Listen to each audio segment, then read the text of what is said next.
T. It's in the name. Welcome into the Helping Healing Humor with Ben and Travis podcast.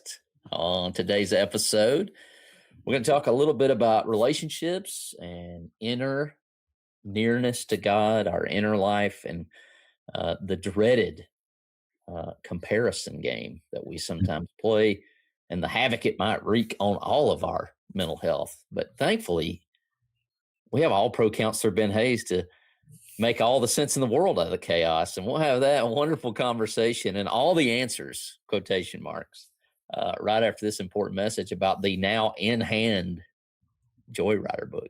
Hey friends, we've got something really special to share with you today, a brand new children's book that's all about faith, family, and finding joy in the middle of life's challenges. It's called The Adventures of Ben and Travis and the Joyrider. This heartwarming story follows a big brother in a wheelchair who uses his creativity, courage, and a whole lot of love to help his little brother and cousin overcome life's obstacles. Together they show us that joy isn't about what you have, it's about how you choose to face the ups and downs of life. This book is full of fun, adventure, and hope. It's perfect for bedtime stories, Sunday school libraries, or as a meaningful gift for the kids in your life. Plus, it's a great way to start conversations with your family about resilience, compassion, and faith. Pre-orders are open now, and when you order early, you'll be one of the first to get your hands on this inspiring story. Just head over to benandtravis.com/books. That's benandtravis.com/books and pre-order your copy today. Give your kids a story that will make them smile, laugh, and believe in the power of joy. I'm Travis Creasy, the pulpit minister at Westgate Church of Christ, way down in southeast Alabama, Dothan, Alabama. That over there is all pro counselor Ben Hayes. He's going to put that hat on for us today as we talk a little bit about relationships, which I'm sure he never, ever has to bridge that conversation in his counseling world. Just home or professional life, neither one. So I'm trying to figure out how to sit so that I've got this perfect halo around my head with my background here. But yeah, I'm doing good. It's been a good weekend. It's kind of one of those like not very much going on weekend. I thought there was going to be a lot going on, and then there wasn't much. And then I realized I missed a meeting that I could have went to because there was something else that got canceled. And so, it's one of those. But I had a good weekend of just sort of chillaxing because it was way too cold outside to do much else. How about you, Will? Yeah, I had a good weekend. I had to go get a shot in the hip, which that was no fun with the congestive season of everything viral going around, but things are good. I'm excited to talk about this because I need all the help possible, Travis, because Valentine's Day is coming up. And the teenagers are going to be stressed out. No doubt. My wife loves it, because we're just the best gift givers ever. So I'm terrible. Yeah. And Will, of course, is the youth minister there at Highland Park, along with Ben, does a lot of good work with the teens there. And then, of course, Healing Hands International, Walk for Water. And so we'll just get all kinds of different angles on this. Of course, speaking of the weekend, speaking of last week, we did get, as I mentioned, the Joyrider in hand, which is awesome. And people, it's kind of funny because I always am scared that we're wearing people out about things. And then we get the book in hand and people are like, what? Y'all got another book? And I'm like, there you go. I had one today said, where do y'all even post that y'all have this stuff? Because I never see it. And I'm like, sorry, because everybody else in the world probably feels like they see too much. I wish Travis Creasy would go away. And that's even in the stuff that I don't tag you guys in. So we're doubling down. You heard it here first. Yes. So, and I'm glad you guys kind of had an uneventful weekend. I'm not sure if Will ever has an uneventful weekend as a youth minister. Probably not. Mine was last week was a full week of ministry, as they all are. But just, that you see that glass of water that kind of gets to the top and maybe one little drop comes over. Yeah. That was kind of my feeling as I was driving back through the Shoals and the heart of Alabama and then back to southeast Alabama. But it was good. It was a blessing, as they all are. But as we approach the aforementioned Valentine's Day, it's amazing the influence and even the heaviness that something like that can bring. And I'm not trying to minimize that to make people feel bad. It just is what it is. We're surrounded by in every holiday, and holidays can certainly be difficult, especially those who may be mourning the loss of a loved one or whatever. But I think this idea of the loneliness, love, loneliness, and comparison in the month of February, really just all the time. And I think social media can certainly be just one big comparison. And I think you are well noted as stating, when we look on social media, it is very rarely the lowlights of someone's life. And then even filters exist to make it look even better. Yeah, I think that's the biggest thing about this time of year, really any time of year. It's almost like it's a phenomenon in some sense. Like, why do we feel like we have to post about someone's birthday, or about some event? Like, I mean, I'm glad to do it. I've done it on many occasions for my kids and my wife. But even like some of the people we post about their birthday, they're never going to see it because they're babies or they're toddlers and they don't look at Facebook, So it's like, he stepped right into it, man. I'm stepping right into it. But I mean, I do it too. I mean, we're all guilty of it. But it's like, why do we do it? And sometimes it's, we do it so that people can see it. And then it begins this comparison deal. Like, it's like our vacations or whatever else. Now, sometimes, we post some of those things because we want people to, we want to be able to look back, and it's a great place to find those pictures and do whatever. There's been a bunch of times I've had to dig through Facebook to find a picture, but, so many times we're doing it, and then it's like, okay, I gotta one up, them because they did this.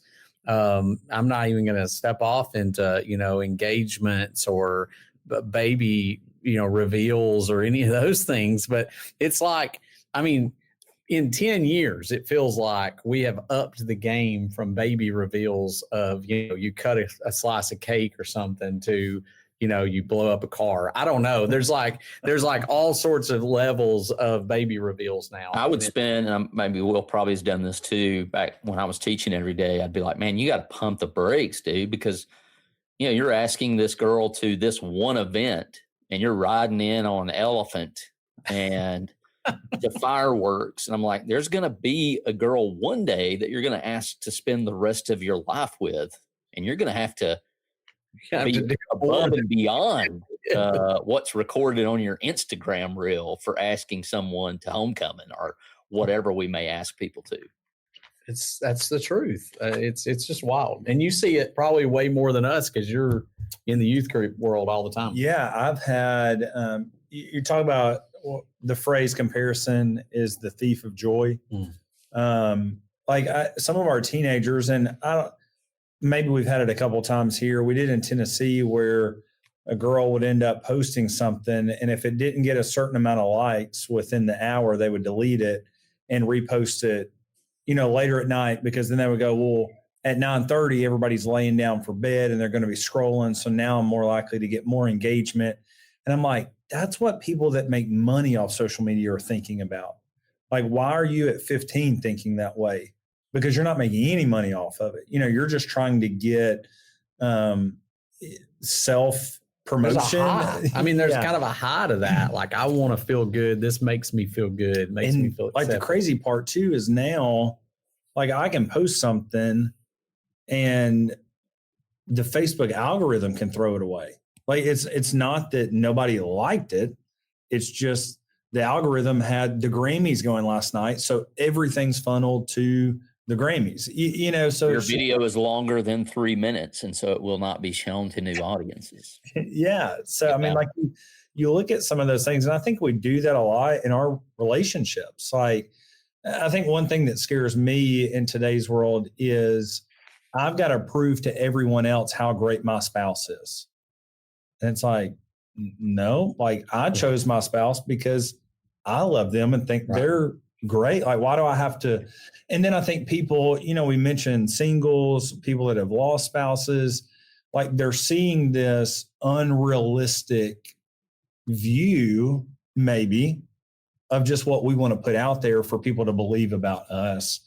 And I've never thought I would be the get off my lawn, I hate social media guy, because I worry about it with our teenagers every day. I worry about it with my own kids growing up. But it's like, man, at 36, I'm ready to throw my phone in the Tennessee River every time I cross the bridge, these days, because of how much it affects my viewpoint on what I have, because I'm seeing what everybody else wants me to see that they have.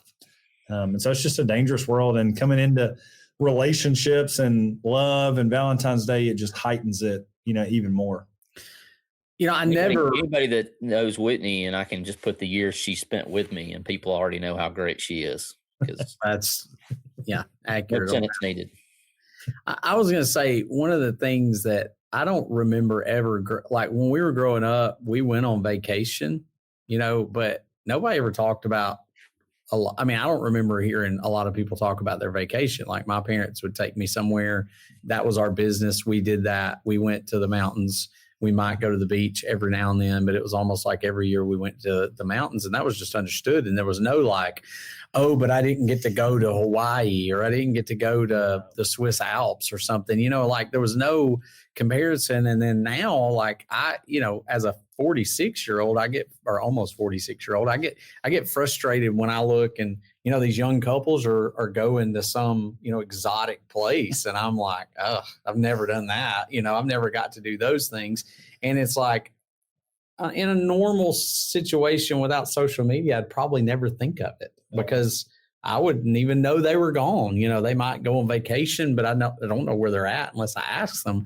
But because I see all these exotic pictures, you start comparison, and then you start feeling, then that's where you get into, well, my relationship's not as good as theirs, or my family situation's not as good as theirs, because I'm not getting to do these things, or, I didn't take her to the, this special restaurant or whatever that everybody else went to, or this kind of thing. And so then we start that comparison, and we may have a great relationship, but all of a sudden I feel like it's less than everybody else's because I'm not able to do the things everybody else is doing.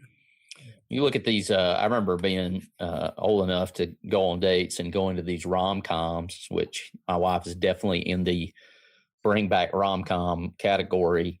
But I can remember looking at these guys in movies and, people thinking, ladies having this crazy idea. None of our wives are still believe this, but there's this guy out there who is not superficial at all, and is always thinking of the romantic, compassionate things. And it's like, well, that guy isn't out there. There's certainly those of us that are better at it than most.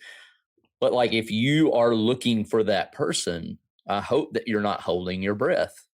And the same way it can be for guys, right? We certainly, probably even more so now with, social media, that, oh, there's this model out there that's going to be interested in me, or there's this perfect woman out there. And like, it's time to come back to reality, bro. That's not true. And then, to be honest, like, the older I get, the more real, and looking back at my failures and shortcomings that my wife has lived through increases my affection for her and my desire to be compassionate and be the person that she needs me to be.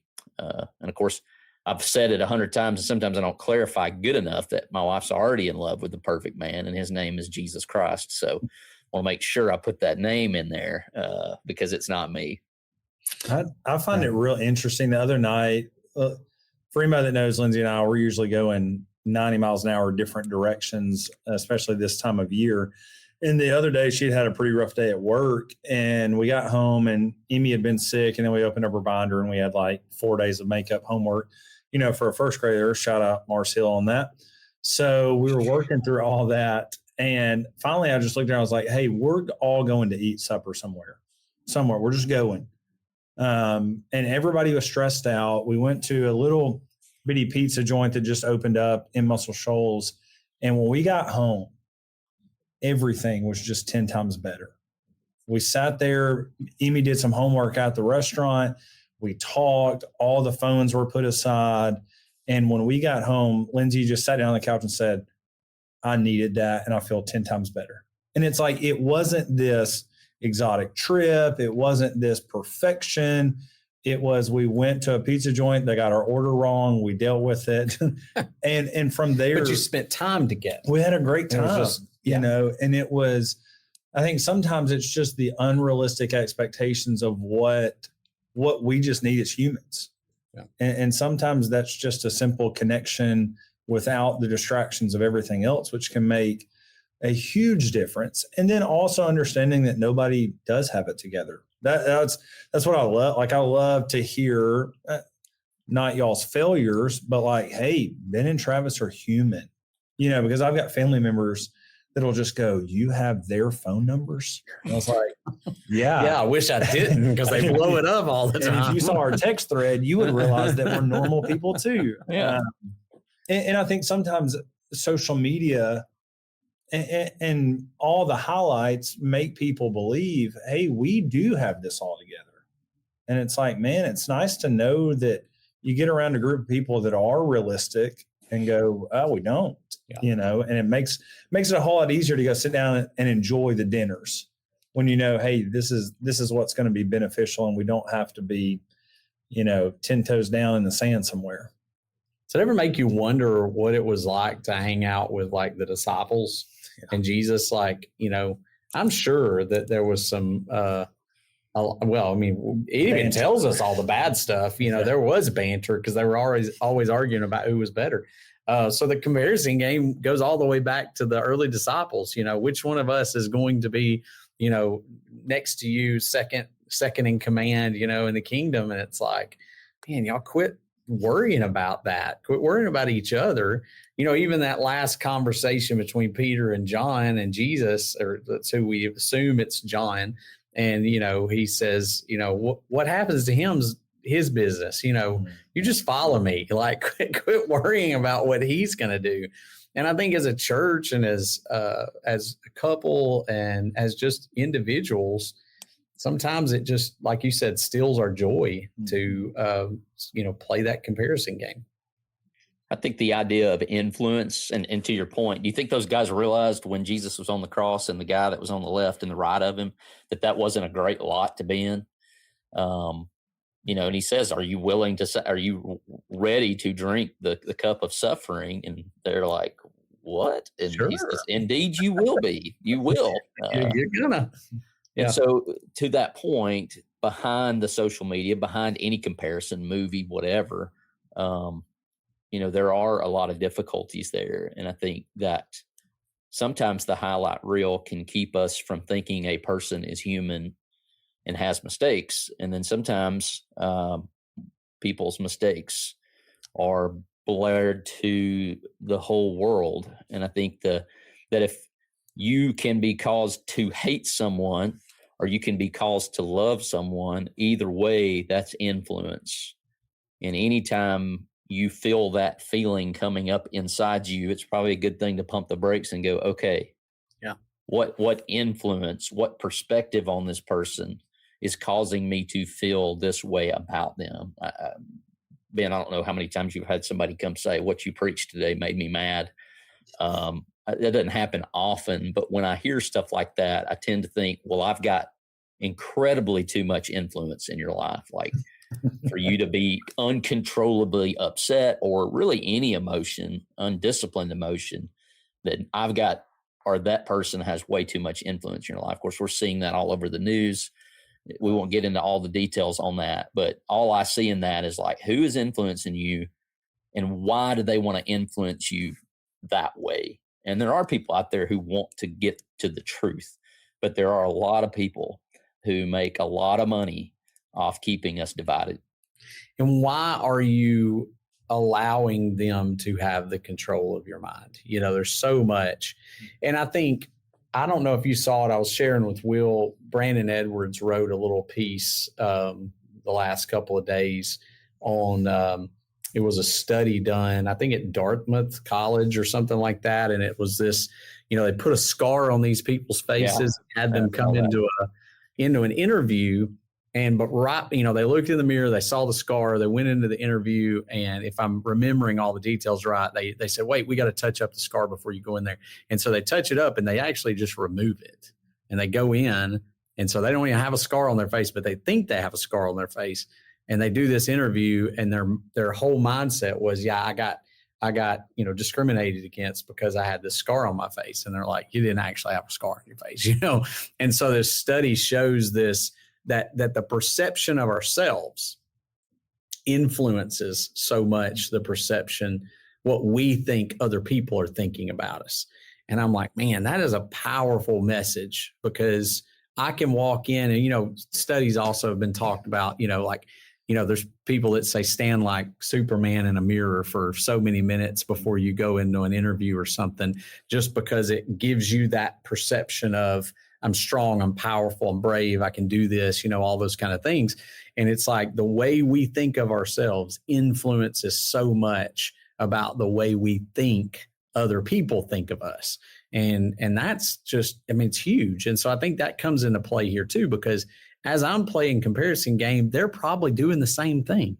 They're posting some of the things because they feel like they've got to keep up with the Jones. And then we're, frustrated because we're not as good as them, and they may be doing the same thing. And it's like, it's all about the perception we have of ourselves that we let other people kind of have that influence on us.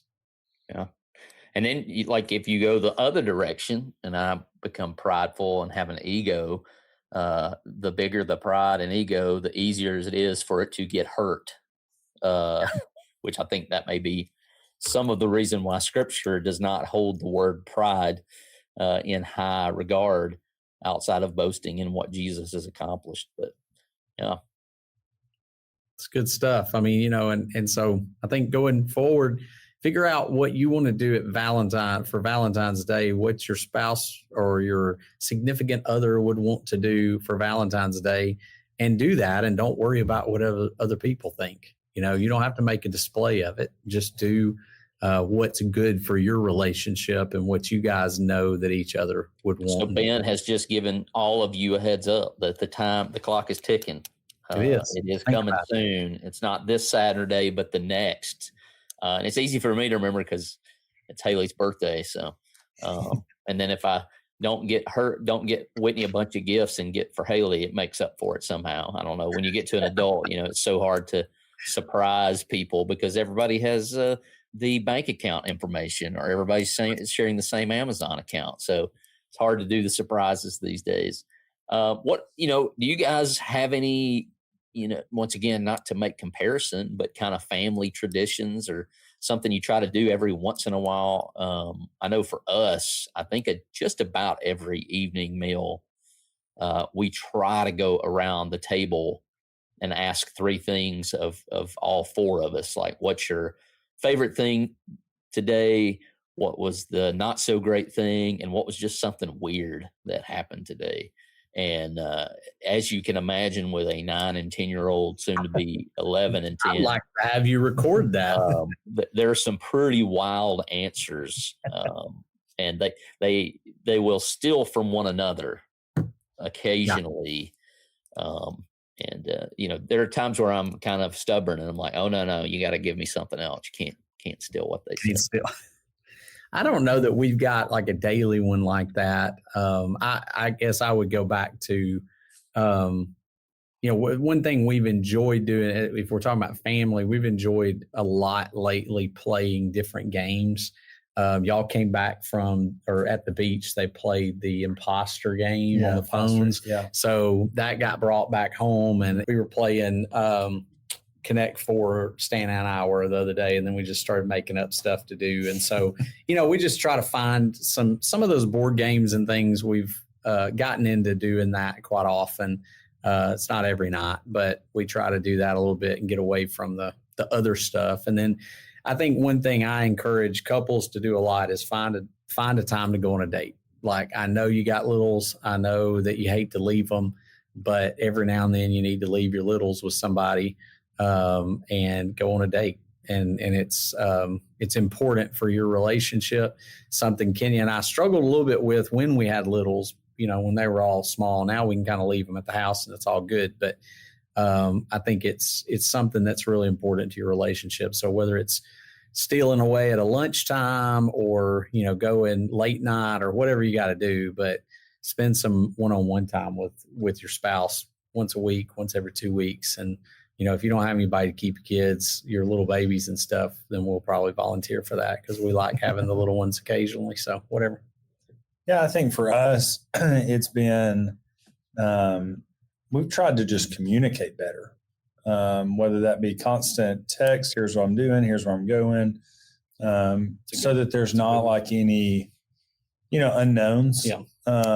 That's huge in our work because we're always going to places. And we always drive separate cars, and somebody always has to grab me after a worship service or Bible class. And so it's like just trying to be better from that standpoint. I get the kids most days and go to my parents' house so that Lindsay can go home and nap, just because I know that she's had a much more stressful day than what I have, dealing with just her classroom being kind of a wild place at times. And so I think just trying to find the moments where I can let her relax and not feel, because if we go home and play in the living room, she's not resting.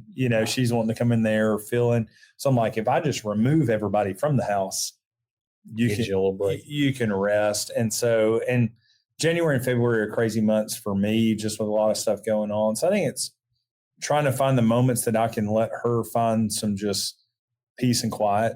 And I think that's been rewarded, and hey, we're going to go out and we're going to go do this. And I think sometimes you can care for your spouse without being in the presence of your spouse.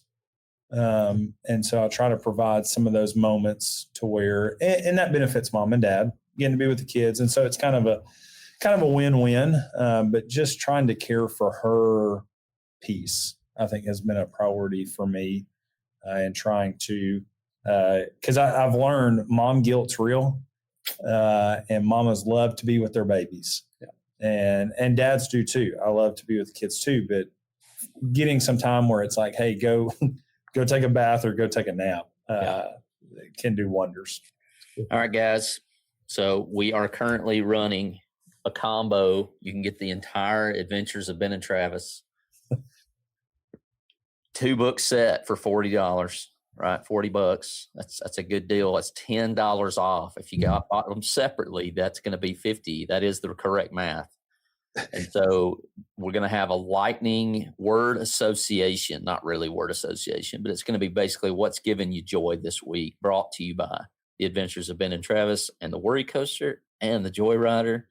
So fellas, real quick, 10 seconds or less. You can throw out one word if you want.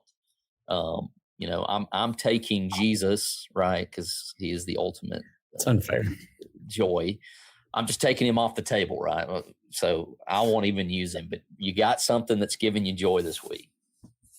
I think just being home for a couple of days last week. So I guess we're talking about last week. So yeah, it's fine. Yeah, whatever. That recently, what's giving you joy recently? Will? I love my wife, and so I'm taking wives off the table because that's the obvious one. But reffing with Blake is just we have a lot of fun together. We have a lot of fun together. So that's good. I will say from the Joy Rider, something that has given me joy is how many cowlicks you can find in this book. Because it's like, yes, every one of us. Ben and I have cowlicks. I think every human being. My mom has a cowlick in there. Bradley, it's a staple of the South. Bradley has a Mr. T Mohawk, still has the cowlick. It's still on there. So, but yeah, that's bringing me a lot of joy. Of course, all the kind comments, those of you that have bought and support, and a little Easter egg where, yes, we are go ahead and we're working on part 3. Got number 3 coming. So go ahead, get ready. I think the pre-order for that will be available in a couple weeks at CYC, which is, hey, it's coming in fast. It's conference season. You guys have a great week. Thank you. All right. You too. See ya. Thanks for being with us for this episode of the Helping Healing Humor podcast. Be sure to download our free ebook, 28 Days of Focused Living, at benandtravis.com and receive all of our Helping Healing and Humor extra content directly in your inbox. We look forward to having you join us at the same Ben and Travis time, same Ben and Travis channel.